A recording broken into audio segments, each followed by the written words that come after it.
Најголем дел од македонците одморот ќе го поминат во домашните туристички капацитети кои уште од сега се преполни. Но оние похрабрите кои одлучиле по секоја цена да одат на море и немаат некој голем избор. Или Албанија, најчесто во сопствена режија, или со чартер лет за Турција.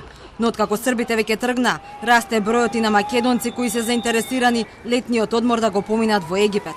Туристичките агенции се надеваат дека од август ќе нема пречки за овие аранжмани.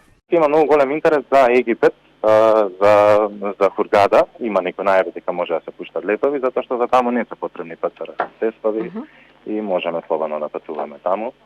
Па се надеваме дека и тоа ќе биде дел од понудата за македонските туристи. И разгледуваме сите можности да се активира Египет, затоа што е атрактивен за туристите, го бараат, се бара сега и затоа што може да се патува. Албанија и Турција се најчестиот избор, но и таму интересот е далеку послаб од тоа што било претходно.